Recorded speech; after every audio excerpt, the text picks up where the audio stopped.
If you've ever trusted someone so deeply that you stopped imagining they could ever work against you, then you'll understand why Rowan's hands were shaking the night everything changed. He was standing alone in his home office, the soft hum of the ceiling fan brushing past him, while a single glow from his computer screen illuminated his face. And on that screen was the beginning of a plan he was never meant to see. Rowan had always believed his wife, Leora, was the kind of partner who would fight for their marriage, not against it. They had built a life that felt warm and predictable. Shared routines, inside jokes, a quiet Saturday morning rhythm. But what he saw that night was not a joke, not a misunderstanding. It was a neatly organized digital folder labeled with a chilling title he would never forget. Exit strategy. Inside were files, notes, a timeline, even a list of lawyers. A plan for leaving him. Rowan couldn't hear anything except the slow thud of his heartbeat pressing against his ribs. The house felt too quiet, like it was holding its breath with him. He scrolled through the documents, each one more detailed than the last. She wasn't just considering separation, she was mapping out every move, and every asset, his business, his savings, everything he had built long before they ever married. Rowan leaned back, struggling to understand why. Why now? Why like this? Why silently? He replayed the last few weeks in his mind, searching for clues. Had she grown cold? Had she pulled away? Yes, but gently, almost expertly, like she had rehearsed a softer version of herself to avoid suspicion. The realization hit him hard and sudden. Leora wasn't drifting away. She was creating distance to prepare for something bigger. He should have confronted her right then, most people would have. But Rowan wasn't most people, not tonight. Not after reading the final line in her notes. Secure everything before he notices. His stomach dropped. She wasn't just planning a quiet departure, she was planning a strategic one. And that's when he made the decision that would change everything in the story you're about to hear. He wouldn't panic.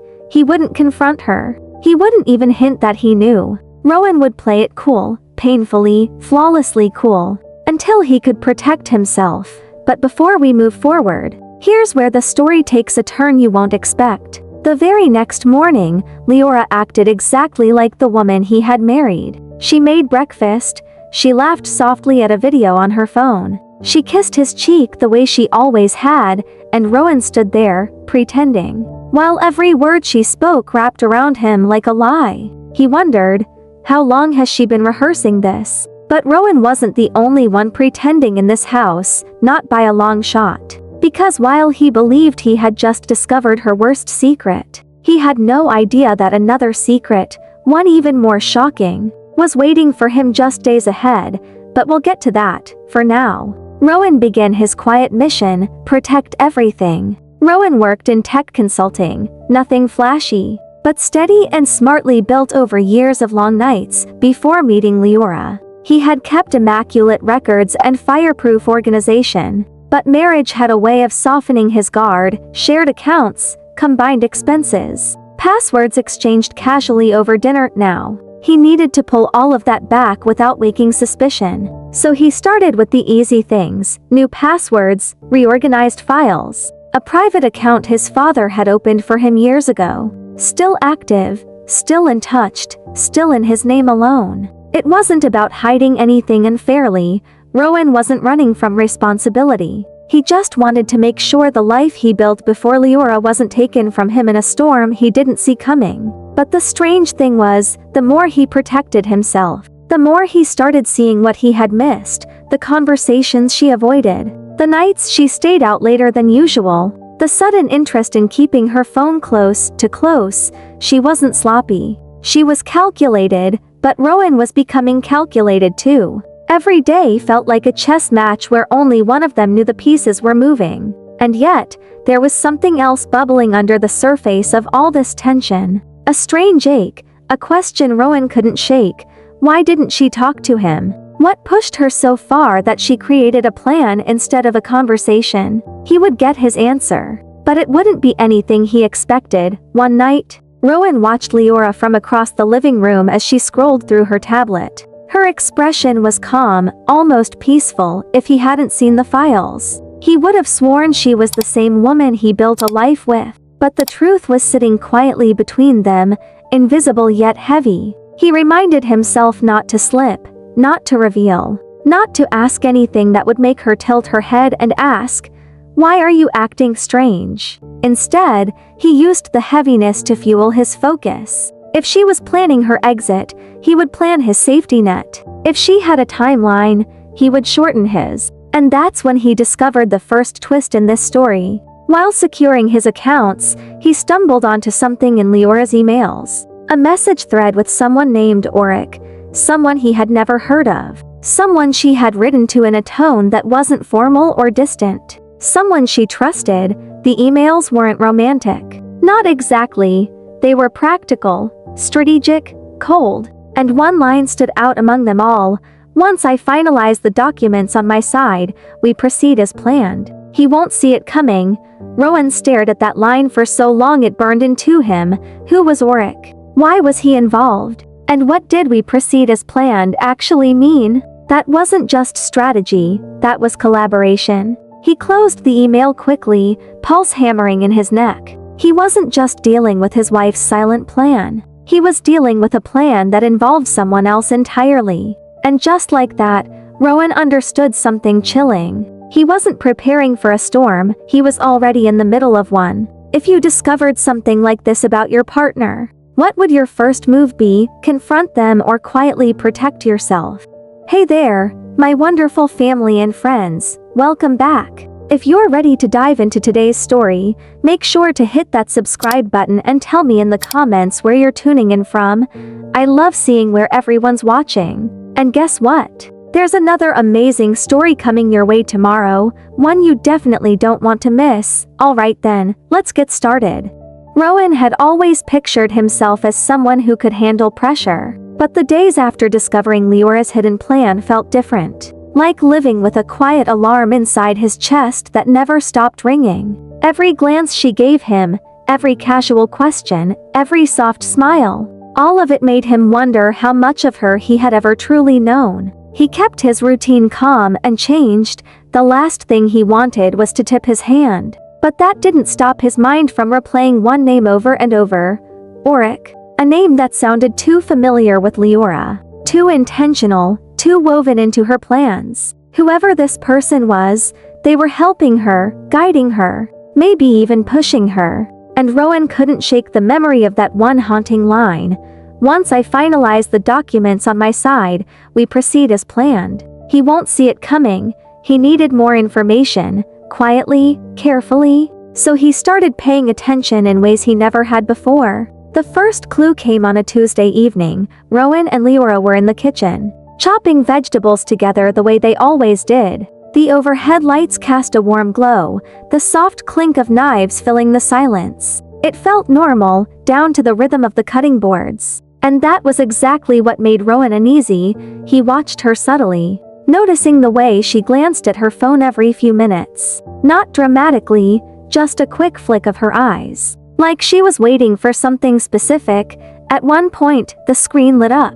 A message preview flashed for less than a second. But Rowan caught enough letters to recognize the name, Auric. Leora's fingers tightened slightly around the knife handle before she set it down and turned away, pretending to check the oven temperature. Rowan didn't call it out. He didn't flinch. He just let the moment slide by, adding it to the growing puzzle in his mind. But something important happened in that instant. For the first time, he saw guilt flicker across Leora's face. It was tiny, barely noticeable, but it was there. A faint crack in the mask she'd been wearing. And Rowan realized she wasn't as calm in this plan as she wanted to be. Later that night, when Leora was in the shower, Rowan walked quietly to the living room and opened her tablet, the same one she guarded so closely. His stomach knotted, not from fear of being caught, but from what he might find. He navigated through her folders, her apps, her messages.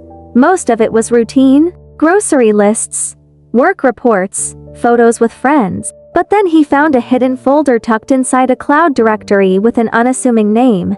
Notes backup too. Inside were voice memos, all transcribed into text. Leora must have recorded them to sort her thoughts before writing her exit strategy plan. Rowan opened the most recent one. Oryx says the timing has to be right, if I rush. He says Rowan might react unpredictably. I'm trying to stay careful. I'm trying not to slip. Rowan froze. It was the way she said his name. Not lovingly, not angrily, just cautiously. Like Rowan was something she needed to tiptoe around. But the true shock hit him in the next line. I wish I didn't have to do this. But Oryx insists it's the only way to protect what's mine. Protect what's mine. The words hit like a punch. Was she afraid of him? Or was she afraid of losing something she believed belonged to her? He scrolled further. Oryx thinks Rowan is too trusting. That he won't notice until everything is done. He thinks this can be clean. Rowan's grip tightened on the tablet. Too trusting. That part was true. Maybe painfully true. But Oryx was wrong about one thing. Rowan had noticed. And now he had a new question pressing into his mind. Why was Oryx so invested? What did he gain from this? He didn't feel anger. Not yet. What Rowan felt was something colder, sharper. Determination? This wasn't just about protecting himself anymore. This was about understanding the full scale of what was happening. Because the more Rowan listened to Leora's voice, the more he realized something unexpected.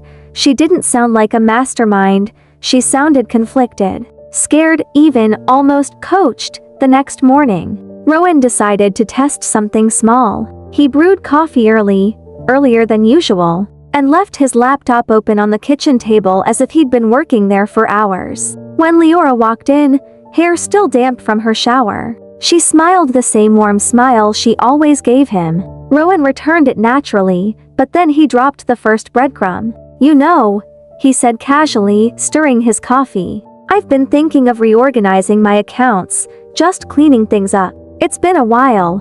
Leora froze for half a second. That faint, reflexive tension shot through her shoulders before she smoothed it away with a forced laugh. Oh, she replied lightly. What made you think of that? Rowan shrugged. Just trying to be more responsible. Maybe update some legal documents, the usual adult stuff. He said it casually, like he wasn't watching every millimeter of her expression. Leora's eyes flickered, barely, but Rowan saw it. Worry, discomfort, uncertainty. Sounds practical, she said, her voice just a little too steady. Let me know if you need help, and then she left the room. But here's the interesting thing, she didn't take her phone with her. Rowan walked over, the screen still lit with a recent notification. It wasn't a message, just an app alert, but it showed something meaningful, password manager activity. Rowan let out a slow breath. She wasn't just planning to leave. She was actively preparing her digital escape. But Rowan wasn't falling behind. He was catching up, fast, that night. As he sat on the edge of their bed, staring at the ceiling, Rowan realized something important. This wasn't simply the story of a marriage falling apart. This was a story of influence. Someone, Oryx, was steering Leora. He could feel it now, the tone in her notes, the structure of her plan, the fear in her voice memos, the careful precision in her steps. This didn't feel like her, not entirely. Which meant the next thing Rowan needed to uncover wasn't her plan. It was Oryx's role in all of this, but before he could figure that out, the story delivered its second twist. One that turned everything upside down. 2 days later, Rowan received a message from an unknown number. A single sentence. You're running out of time. No name. No context. Just those 5 words, and Rowan's blood ran cold. Because it meant someone else, someone outside the house, knew exactly what was happening behind closed doors. What do you think Rowan should do next? Dig deeper quietly or confront the mysterious message head-on? Rowan stared at the message on his phone until the screen dimmed. You're running out of time. 5 simple words. Yet they felt like a countdown. He didn't reply. He didn't breathe for a second. He just sat there, letting the silence settle around him like dust. Whoever sent it knew something. And more importantly, they knew he knew something. That meant he wasn't just watching a plan unfold, he was now part of it. But Rowan had learned something valuable in the last week.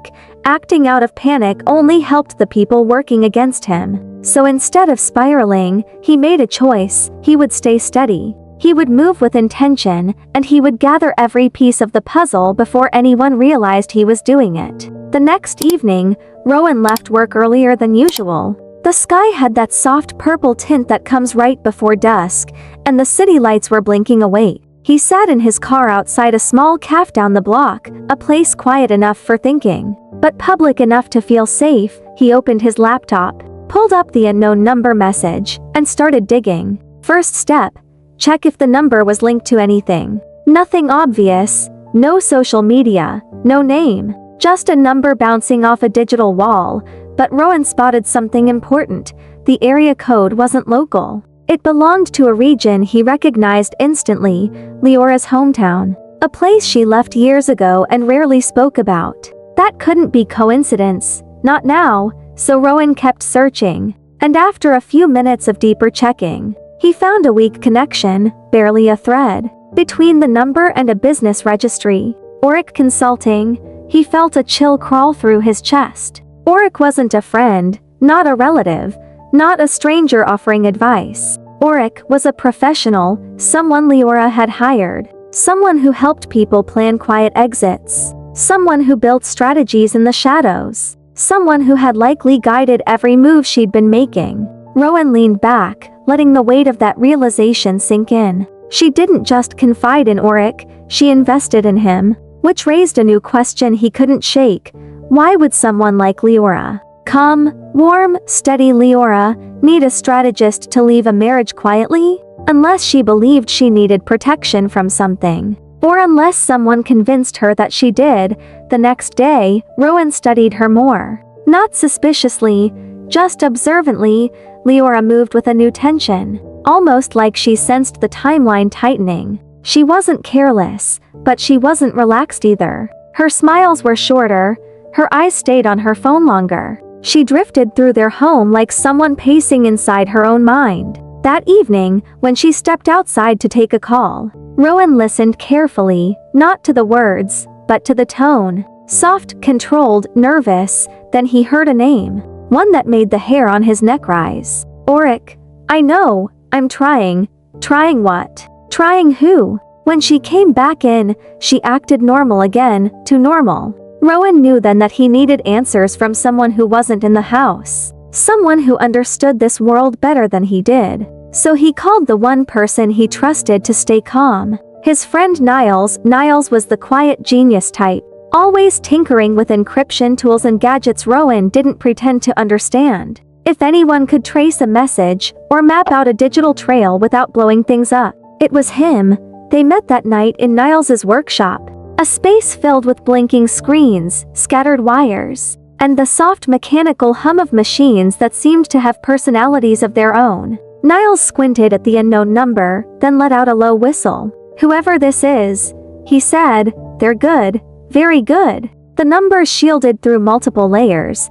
Can you break it? Rowan asked. Niles grinned. Can I? Rowan, you know I live for this. Within 20 minutes. Niles had pulled something unexpected from the digital fog. A location, not precise, but close enough. A small office suite on the edge of Leora's hometown. A place with a modest name that looked innocent enough on paper, but Niles zoomed in deeper, finding digital traces of someone who logged into encrypted systems under one username, Auric01. Rowan felt that same cold inhale he felt the night he discovered the exit strategy folder. Auric was real, alive, active, and watching everything. Niles leaned back, eyebrows raised.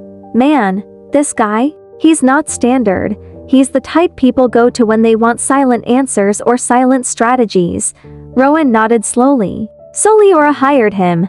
Looks like it. But here's the thing, Niles added, turning his screen. People like Auric don't pick sides. They serve whoever pays them. That's the rule. That hit Rowan hard. So someone else could be involved? Niles shrugged. Maybe, or maybe Leora's more scared or more influenced than you think.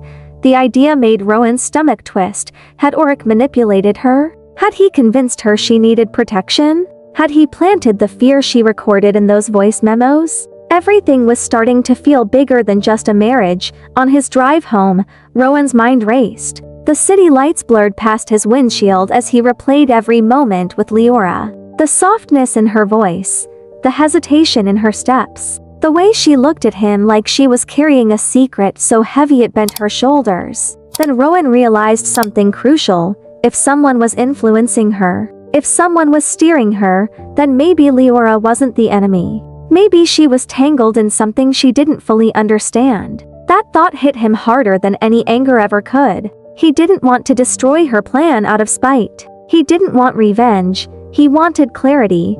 He wanted truth. And Rowan knew the only way to get that truth was to learn everything about Auric. Not from a distance. Not digitally. Not through guesses. He needed to see Auric's world up close. So he made a decision. He would travel to Leora's hometown. Not to confront anyone. Not yet. But to see for himself who was behind the shadows that had started swallowing his marriage. But the night before he planned to leave, something happened that shifted everything again. A new message came in, from the same unknown number. But this one contained 6 words that changed the entire direction of the story. She isn't the one you fear. Rowan read it twice. 3 times, then the truth slammed into him. The threat wasn't Leora. It was someone else. Someone Auric knew. Someone orchestrating quietly. Someone Rowan hadn't even suspected yet. And with that, the third twist of this story had officially begun. Who do you think the real threat is? Auric, someone close to Leora, or someone from Rowan's past he hasn't mentioned yet? Rowan didn't sleep that night. He lay awake staring at the ceiling, replaying the message over and over. She isn't the one you fear. Not Leora. Not the woman whose soft laughter once filled their home. Not the woman who seemed torn, hesitant, coached. Someone else was moving the pieces. As the early morning light slipped through the curtains, Rowan finally sat up.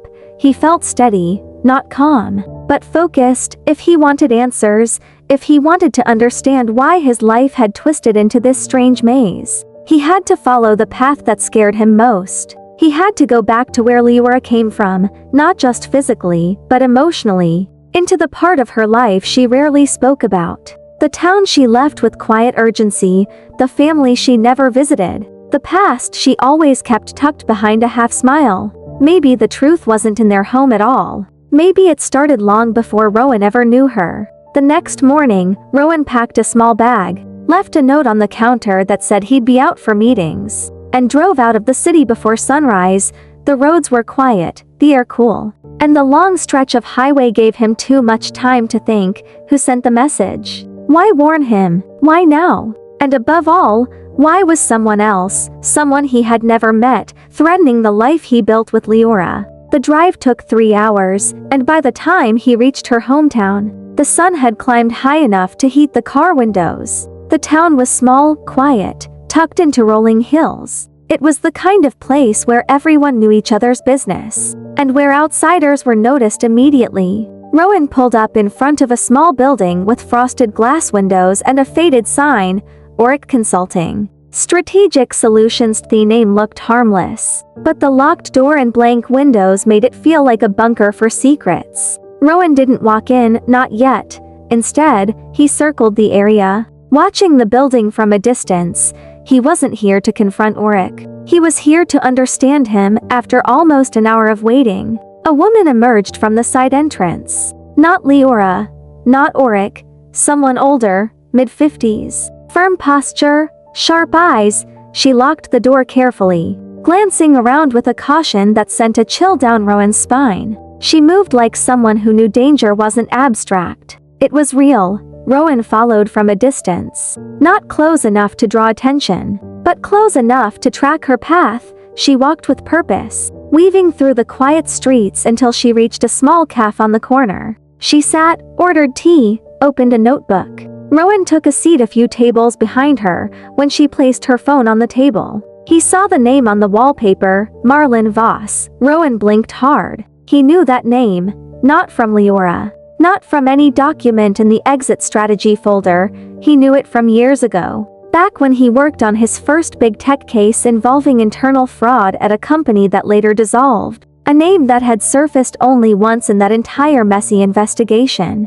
Marlon Voss, a strategist, a consultant known for cleaning up people's messes. She wasn't famous, she wasn't public, but she was known within certain circles. Rowan felt a slow, cold realization spreading through him. Oric wasn't the real architect. Oric wasn't even the real strategist. Oric worked for her, and if Marlon was involved, this was no longer about a marriage. This was about control, influence, manipulation. Someone had recruited Leora or frightened her, or convinced her she needed to protect something. And Rowan began to see it now. This wasn't Leora's plan, it was a plan built around Leora. Rowan stepped away before Marlon noticed him and walked back to his car. His heart pounding, he didn't know who Marlon was targeting, or why he was part of the equation, but he now understood the message. She isn't the one you fear. They hadn't been warning him about Leora, they were warning him about Marlon. But he still didn't know who sent the warning. If it wasn't Leora, and it clearly wasn't Oric, then who? Rowan leaned against his car, trying to piece the puzzle together. The wind carried a faint scent of pine, and the quiet street buzzed softly with distant chatter. For a moment, he felt like he was caught between two worlds. The life he used to know and the one he was stepping into. He opened his phone and dialed Niles. Niles answered immediately. "Tell me you didn't go down there alone. I needed to see it," Rowan said. "And? What did you find?" "Someone bigger than Oric." Niles went silent. Rowan continued. "Do you remember that old case from years back? The fraud one? The strategist who everyone said never appears in person?" "Yeah," Niles said slowly. "What about her?" "I just saw her. She's here. She's running this." Another long pause. Then Niles asked quietly, "Rowan, why would someone like Marlon target you?" That was the question Rowan had been avoiding. The question he couldn't answer, and then something clicked. Not a moment, not a memory, but a possibility. Not about himself, but about Leora. What if Leora had something Marlon wanted? Something Rowan didn't know about? Something that made her valuable to a strategist? He remembered her sudden secretive behavior, her voice memos full of fear, her tension whenever he mentioned finances, her avoidance of her past. Maybe this wasn't about Rowan's assets, maybe the asset was Leora. Rowan felt a rush of clarity and confusion hitting him at once. Had Leora been protecting herself from him? Or from someone else entirely? Was the plan she wrote even hers? Or was it dictated to her? And worst of all, was she planning to run from Rowan? Or from Marlon? Rowan drove back toward the consulting building, thinking. He kept his distance but watched the windows closely. The place was still quiet, still locked, still too secretive. Then his phone buzzed again, another message from the unknown number. A single sentence. "If you want to save her, hurry." Rowan's pulse kicked hard. Save her? Leora wasn't the enemy, she was the one in danger. Everything Rowan thought he knew shifted in a single breath. This wasn't about a broken marriage. This was about a woman caught between loyalty and survival, and a strategist pulling strings from the shadows. Rowan suddenly understood, if he didn't unravel this fast, he wasn't just going to lose his assets, he was going to lose Leora. Do you think Leora has been acting under pressure? Or hiding something much bigger than Rowan ever imagined? Rowan had never felt urgency like this, not even during his most chaotic work crises. This was different, this was personal, this was Leora. The message still glowed on his screen. If you want to save her, hurry. Save her from what? From whom? From Marlon? From Oric? Or from something even deeper? A cold wave crawled across Rowan's skin as he started the engine. He didn't have a blueprint, he didn't have a plan, he had instinct. And the rising fear that he'd misunderstood everything about the last few weeks. Leora hadn't been planning to take everything from him. She'd been planning to escape something, and the person she might be trying to escape from wasn't Rowan. He drove to the edge of town, to the quiet residential street where Leora's childhood home used to stand. She never brought him here, she never talked about her early life in detail. Only vague mentions of a mother who traveled often and a father who wasn't in the picture.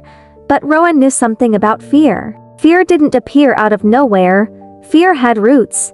Fear had history. And Leora had always carried a shadow behind her smile. Now he finally understood why. Her mother's old home was gone, replaced by a compact renovated house with a new driveway and fresh landscaping. Rowan pulled up across the street, scanning the area for any sign of activity. Then he spotted it, a black sedan, tinted windows, parked half a block away, engine running, no driver stepping out. It looked like a surveillance car or a waiting room for someone who didn't want to be seen. Rowan's chest tightened. Who would be watching this street? Why now? As he approached slowly, the driver's side window rolled halfway down, and Rowan froze. It wasn't Ulrich. It wasn't Marlon.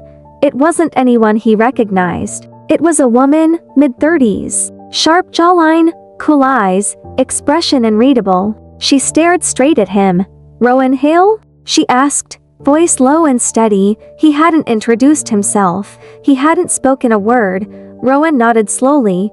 "Who are you?" The woman scanned the street once more before leaning closer. "My name is Celine," she said. "I'm the one who sent the messages." Rowan's heart nearly stopped. The warning messages, the ones that shook him to his core, came from her. "Why are you contacting me?" he asked quietly. Celine glanced around again, as if the shadows were listening.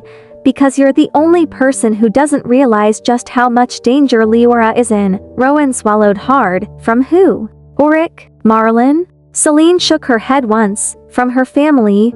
Rowan went still. "Her family? I don't understand," he said. "You're not supposed to," Celine replied. "Leora was raised inside a structure you know nothing about. A structure that expects loyalty above everything. She didn't leave because she wanted independence. She left because she needed distance, and someone has been trying to pull her back in." Rowan blinked, stunned. "Pull her back into what?" Celine hesitated. For the first time, her expression softened. "Into the same life her mother lived," she said. "A life built on manipulation, strategy, and control." Rowan tried to process the weight of her words. "What does that have to do with Ulrich? With Marlon?" Celine let out a slow breath.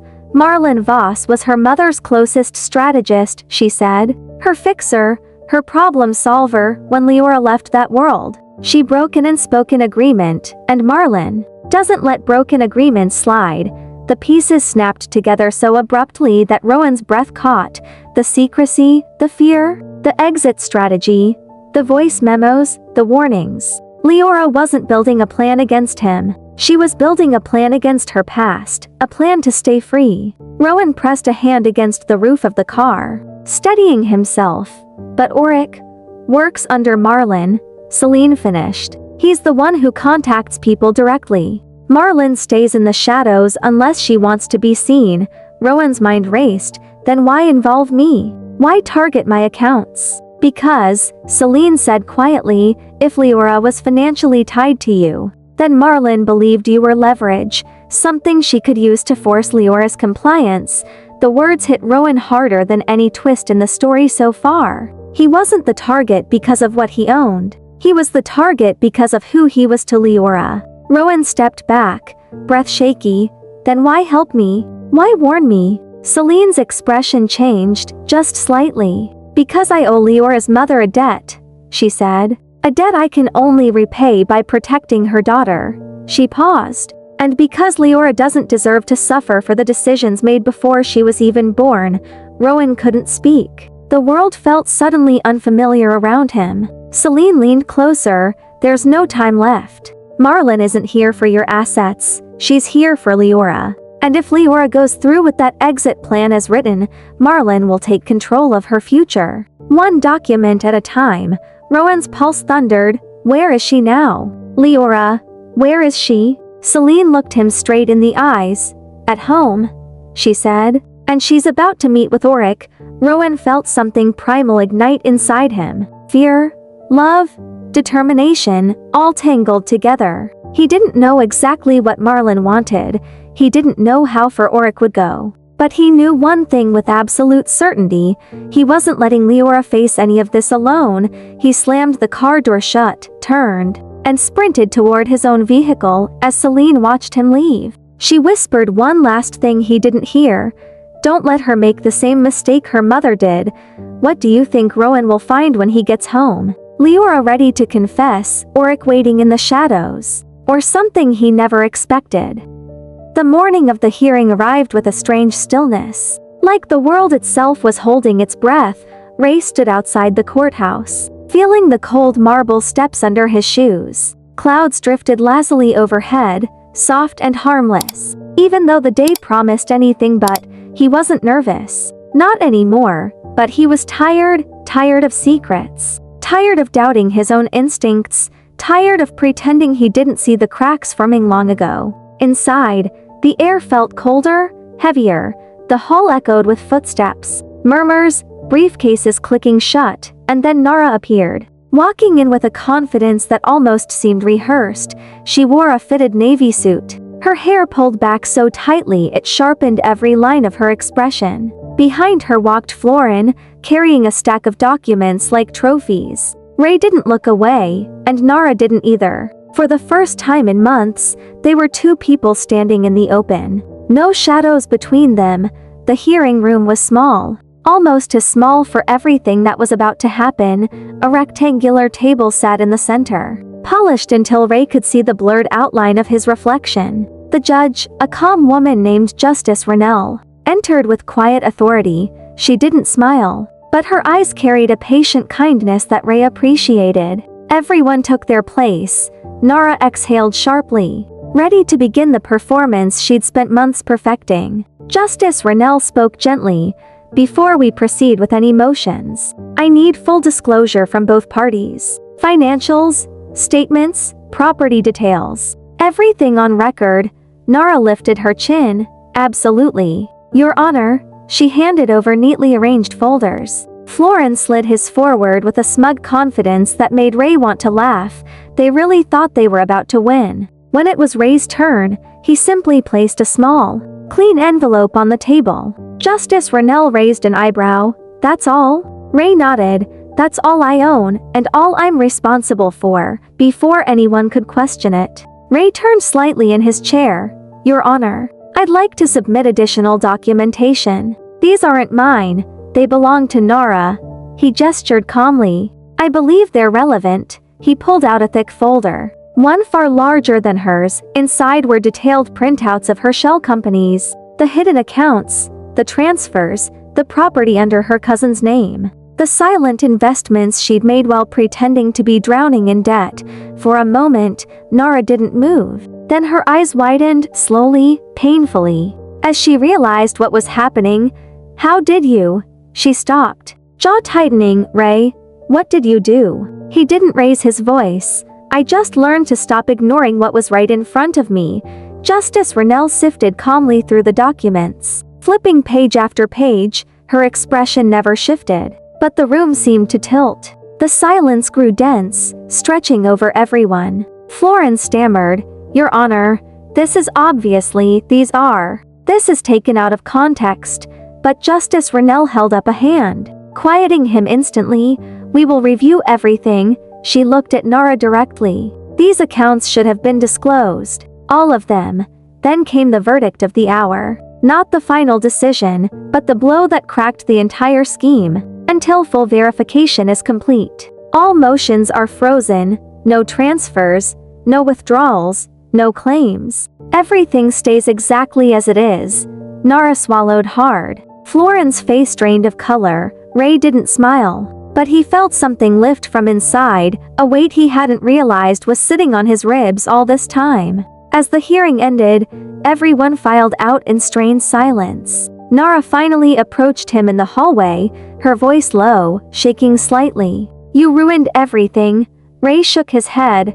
No, Nara. You ruined us a long time ago. She blinked quickly, trying to keep her composure. You think you're the hero? You think this makes you the better one? No, he said softly. It just means I stopped letting you turn me into the fool. A long pause stretched between them, the kind that settles only after too much truth has been spoken. Then she whispered something he didn't expect. You were never supposed to find out. Not like this. But I did. He stepped past her. And that's the only part of this whole thing that feels right. Back home, the apartment felt familiar again, warmer somehow. Ray walked through each room slowly, realizing just how much tension had been trapped in these walls. Every picture frame, every coffee cup, Every forgotten sweater on the back of a chair carried the imprint of a life he no longer recognized. He opened the window and let the air roll through. For the first time in a long time, he didn't feel trapped. He felt free. A soft knock came at the door later that afternoon. When Ray opened it, there stood Dr. Lena, holding a small USB stick and a folder. "Got everything," she said, stepping inside. "You sure you're ready for the last piece?" Ray nodded. She handed him the USB. This is the message she tried to send to Florin. The one she deleted. Ray hesitated before plugging it into his laptop. A single audio file appeared. He pressed play. Nara's voice filled the room, soft and rushed. Recorded late at night. Florin. "I think Ray knows something. I'm not sure how much. But I can feel it. If this goes wrong, you need to make sure the agreement still goes through. I can't let him keep everything. After everything I sacrificed, if he won't sign willingly, then we'll just have to make sure he doesn't get the chance to stop it." The last line was the one that made Ray sit completely still. "We can't let him walk away with more than I planned for, not after all of this." The file ended. Ray leaned back slowly. His heartbeat wasn't racing, but there was a hollow ache in his chest, not shock, not bitterness, just the quiet grief that follows the truth. Lena placed a gentle hand on his shoulder. "At least now you know." He nodded. "Yes, now I do." She gave him a sad smile and left him alone. Ray closed the laptop and looked out through the open window at the shifting evening light. Everything was finally clear, and then came the final knock of the night. A delivery driver stood with a sealed envelope. No sender listed. Ray opened it on the spot. Inside was a single sheet of paper. A bank notification, a transfer he didn't authorize. One made that morning, from Nara's frozen account. To his, Ray blinked in confusion, then reread the numbers. It was a large amount, too large. Attached was a handwritten note. "You were right about everything, but here's the twist you didn't expect. I wasn't planning to take all of it. I was planning to leave you this." After it was over, Ray stared at the note, unsure whether to laugh, cry, or tear it in half. He whispered softly to the empty room, "Why now, Nara? Why this?" There was no answer, just the distant sound of evening traffic, and the realization that even after everything, the story still had one last twist he'd never fully understand. He folded the note slowly, then walked forward into the rest of his life, lighter, wiser, and finally free. Thank you for watching all the way through. If this story moved you, the next one will surprise you in ways you won't expect. Go ahead and click the video on your screen. Your next story awaits.